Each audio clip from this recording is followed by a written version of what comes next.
Hey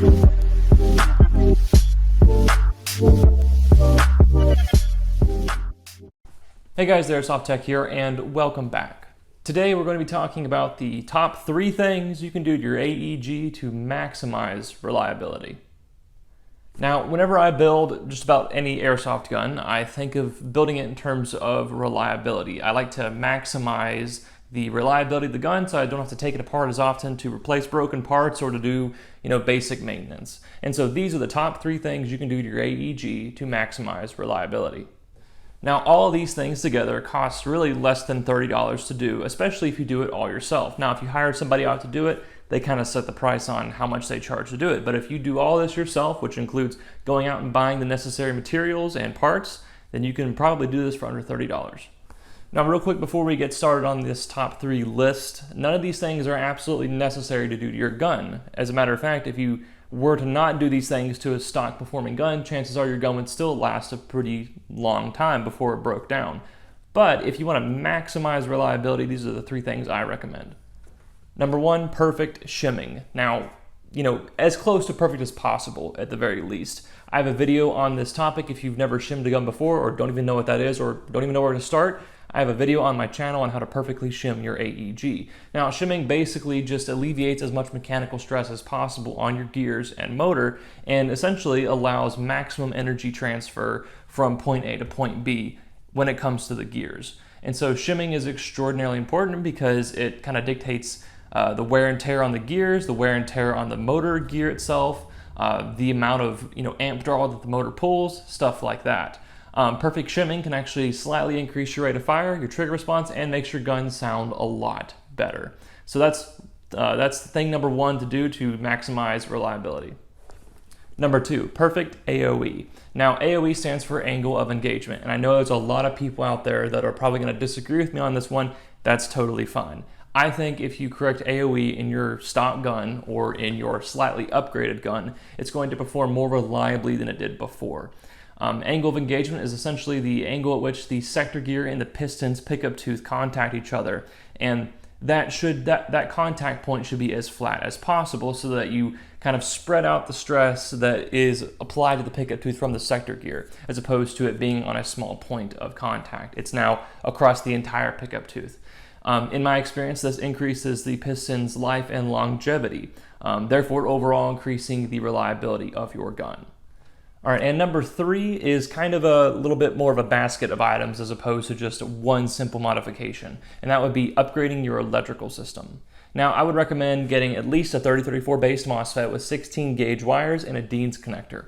All this combined basically protects the trigger contacts and dumps all that electrical current straight into the motor and just basically has the trigger contacts act as a switch and relay as opposed to all the flow for the energy that goes to the motor. So with this MOSFET, you'll be able to run an 11 volt LiPo battery, protect your trigger contacts, and be just fine. The 16 gauge wire will kind of help maximize the efficiency from battery to motor. If you can fit it, 14 gauge wire is even better, but 16 gauge wire, bare minimum, is what I would think is the industry standard at this point. And also a Dean's connector. Dean's connectors are extremely cheap. You can get them for less than $1. And especially if you get them by a pack of 10, you can usually get them for significantly less than $1 for each pair. All of these things together in your electrical system increase the efficiency of your electrical system and just make it run that much better, in addition to making it LiPo ready.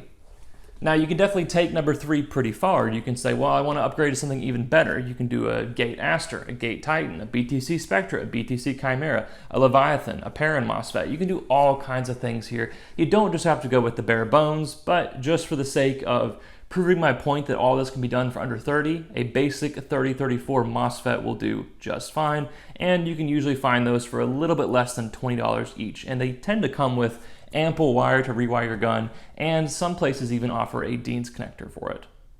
So putting all this together basically gives you 2 things. You have an extremely mechanically reliable airsoft gun and an efficient mechanically reliable airsoft gun. And then in addition to that, you have an efficient and reliable electrical system as well. So taking all this and putting it together will allow you to run an 11 volt LiPo battery on a pretty much stock gun, as long as that stock gun has fairly decent parts. No nylon bushings, no cruddy pistons and stuff like that. So all this together gives you an extremely reliable mechanically driven gun and electrically driven gun. So those are the top 3 things that I think you should do to your airsoft gun to maximize reliability. Now I know there's going to be a lot of people out there that disagree with me on the angle of engagement concept and that tuning point. However, this is my experience, this is my personal opinion, and this has been my experience for the past 8 to 10 years. And so that's really the weight behind that opinion. It's not because I have some dogmatic belief about angle of engagement. I do believe it does protect your piston, especially in high performance builds, which the weakest part of my argument is the fact that this is kind of geared towards a stock setup. So if you do have a disagreement about the angle of engagement and think it can be replaced with something else, please tell me. The thing in addition to all that is that, in addition to believing that angle of engagement actually does work to prolong your piston life, therefore your overall reliability of your airsoft gun, I think that there's not many other things that you could do to drastically improve the reliability of your airsoft gun besides shimming, AOE correction, and making your gun LiPo ready with a MOSFET, DIN connector, and 16 gauge wire. So that's my opinion, and that is my experience. So if you disagree with any of these 3 points, please drop your opinion down below and we can talk about it. All right, guys, that's going to do it for this video. Thank you very much for watching. And as always, please subscribe to my YouTube channel if you have not already. Like this video and comment down below about your opinion on those top 3 reliability modifications. But I will see you guys in the next video of whatever the heck I'm doing. But until then, stay tuned, techs.